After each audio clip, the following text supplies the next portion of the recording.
ঘর থেকে বের হইতে পারি না, কোচিং করতে পারি না, ক্লাস করতে পারি না, আমাদের একটু সময় প্রয়োজন ছিল। তো হয়তোবা যদি পরীক্ষাটা পিছানো যেত আমাদের জন্য অনেক ভালো হতো। এই যে আপনারা বলছেন যে আপনাদের তিনটি দাবি কি একটু আপনার মুখ থেকে শুনতে চাই। তিনটি দাবি বলতে এই যে যে আমাদের একটা নির্দেশনা দেওয়া হয়েছে যে সিট প্ল্যানিং হবে 3 ফুট গ্যাপ দিয়ে, প্রত্যেক 20 জনের জন্য একজন করে টিচার দরকার। ওইটা না করে আমাদের যেভাবে মানে স্বাভাবিকভাবে পরীক্ষা ছিল ওইভাবে করা উচিত।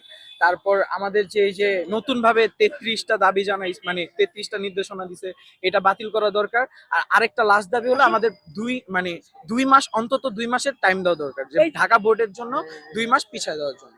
আচ্ছা, আপনারা যে 3 ফুট যে দূরত্ব বজায় রেখে যে পরীক্ষার কথা বলা হচ্ছে, সেই পরীক্ষাতে আপনাদের সমস্যা কি? যে আগে তো এই খুব নিকটে বসে পরীক্ষা দিলে দেখা যেত যে একজন আরেকজনের দেখে দেখে লিখতো।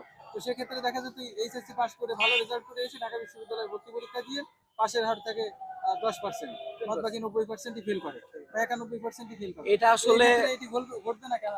ঘটবে না এমন কি বাস্তবতা রয়েছে? মেধাবী স্টুডেন্ট সবাই স্টুডেন্ট, সবাই পড়ালেখা করতেছে। দূরত্ব এটা হলো জাস্ট আমাদের একটা সাহস যে হ্যাঁ আমরা এইভাবে কখনো এই ফরম্যাটে কখনো পরীক্ষা দিই নাই, এইচএসসি দেই নাই, জিএসসি দেই নাই, এইভাবে আমরা দিই নাই। জিএসসি তো আমরা অটো পাস, এই এসএসসি দিছি নর্মাল ভাবে দিছি, কিন্তু আমরা এইচএসসিটা চাইতেছি যে মানে নতুন ভাবে জানি কিছু না আসুক, পুরান ভাবে। আপনারা তো জুলাই অভ্যুত্থানের মাধ্যমে তো নতুন কিছু আসার জন্যই তো আন্দোলন করেছিলেন। হ্যাঁ, তাহলে এখন পরীক্ষার ক্ষেত্রে আপনারা কেন নতুন কিছু চাচ্ছেন না? এখন আমরা তো ওই